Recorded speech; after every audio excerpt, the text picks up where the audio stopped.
बिस्मिल्लाहिर्रहमानिर्रहीम। Last time हम reaction पढ़ रहे थे, एडिशन रिएक्शन। आज एडिशन रिएक्शन में से लास्ट जो है ना एडिशन रिएक्शन है, addition of ammonia and HCN hydrogen cyanide जिसे आप कहते हैं। अमोनिया NH3 होता है इसका फार्मूला। अब देखें NH3 मैंने यहाँ पे लिखा हुआ है। होता कुछ यूँ है कि ये जो हाइड्रोजन है ये इसके साथ मिलके H2 बना देती है, हाइड्रोजन गैस बना देती है। और ये जो NH2 है ये किसके पास चला जाता है, ये CH के पास चला जाता है, CH3 बना देता है। और ये जो नाइट्रोजन है ये इसके साथ मिलके क्या बना देती है, ट्रिपल बॉन्ड N बना देती है। और ये बॉन्ड ब्रेक हो जाते हैं दोनों के दोनों, CH3 C triple bond N plus H2। अच्छा, बेसिकली ये एडिशन ऑफ अमोनिया HCN जो है ना ये नाइट्राइल की फॉर्मेशन के लिए इस्तेमाल किया जाता है, या साइनाइड। नाइट्राइल को साइनाइड भी कहते हैं, नाइट्राइल भी कुछ लोग कहते हैं। तो ये नाइट्राइल भी है, साइनाइड भी है, कुछ भी आप कह सकते हैं। इसीटो नाइट्राइल भी कहते हैं, मिथाइल साइनाइड भी कहते हैं, दोनों के दोनों आप कह सकते हैं। अच्छा, उसके बाद है जी हाइड्रोजन साइनाइड HCN जिसका फार्मूला होता है। इसकी जब हम एडिशन करते हैं तो होता कुछ यूँ है, ये हाइड्रोजन जो है ना किसके पास चली जाती है, इसके पास चली जाती है। और CN जो है ना इसके साथ अटैच हो जाता है और यहाँ से एक बॉन्ड ब्रेक हो जाता है, एक हाइड्रोजन जो कि ऐड हो रही है।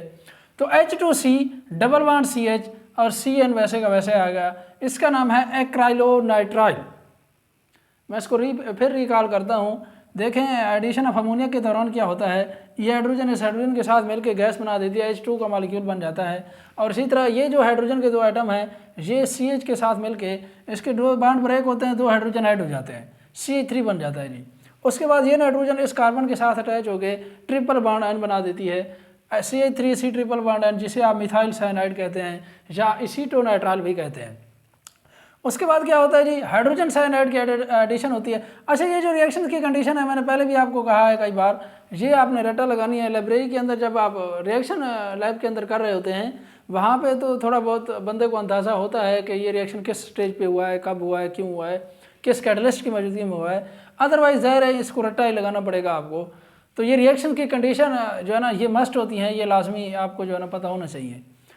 अच्छा, उसके बाद ये CH ट्रिपल बॉन्ड CH ये भी एक इथाइन है, अल्काइन है। इसका HCN के साथ रिएक्शन कराया जाता है, हाइड्रोजन इसके पास चला जाता है और CN इसके पास, एक हाइड्रोजन ऐड होता है, एक बॉन्ड ब्रेक हो जाता है जी।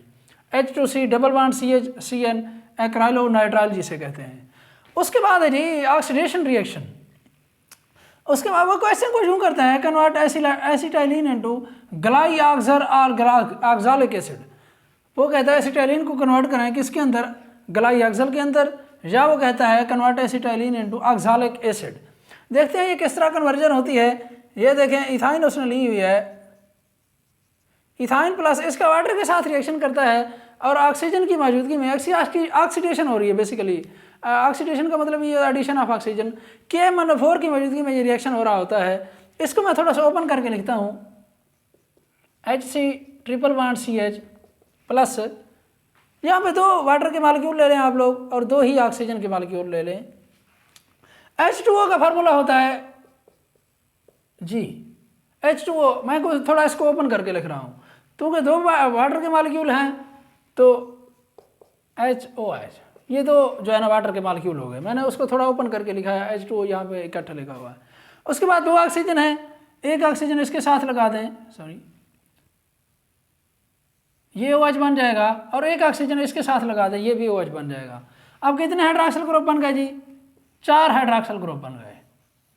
अब यही 4 हाइड्रॉक्सिल ग्रुप क्या करते हैं, ये इस यहाँ से बॉन्ड ब्रेक होता है, दो बॉन्ड ब्रेक होते हैं, दोनों के दोनों बॉन्ड जो है ना ये एक हाइड्रॉक्सिल ग्रुप है, ये दूसरा हाइड्रॉक्सिल ग्रुप है, ये तीसरा हाइड्रॉक्सिल ग्रुप है, ये चौथा हाइड्रॉक्सिल ग्रुप है।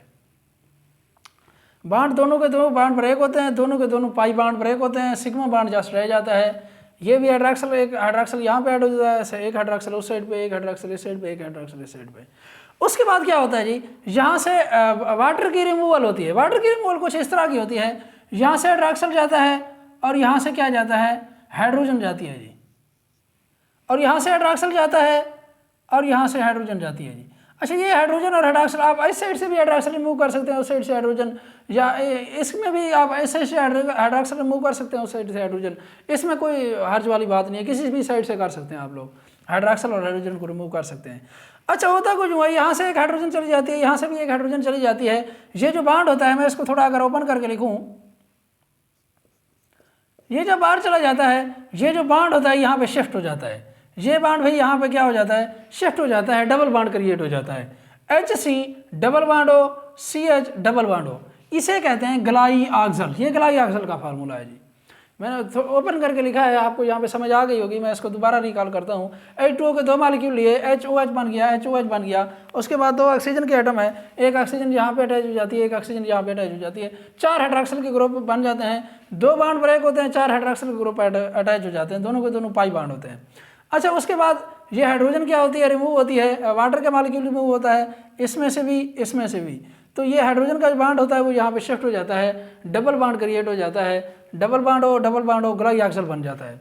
अच्छा, उसके बाद इसका रिएक्शन किया जाता है KMnO4 की मौजूदगी में, फिर इसकी ऑक्सीडेशन की जाती है। अच्छा, वो तो कुछ ऐसे डबल बाड हो।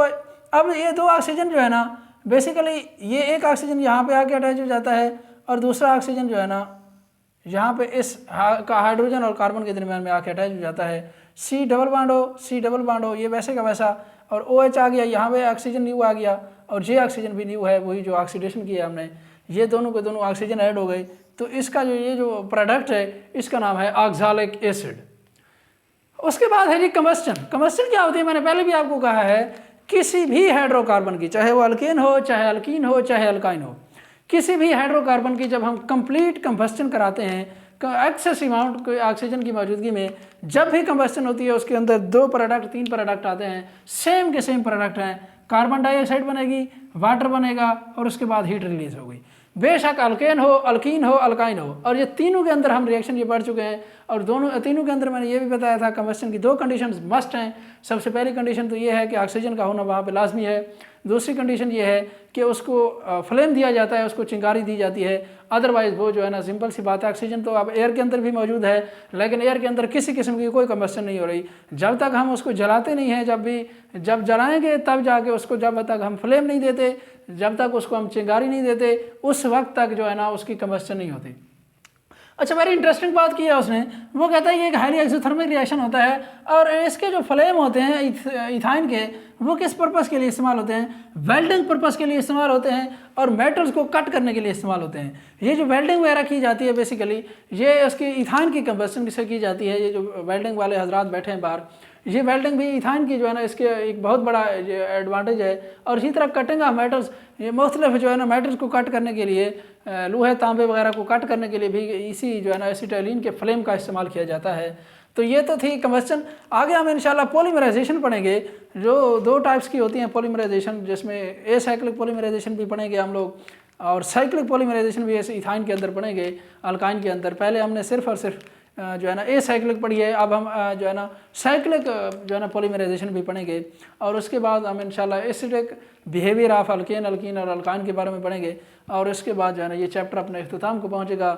बाकी इंशाल्लाह अज़ीज़ कल पढ़ेंगे। जज़ाकल्लाह।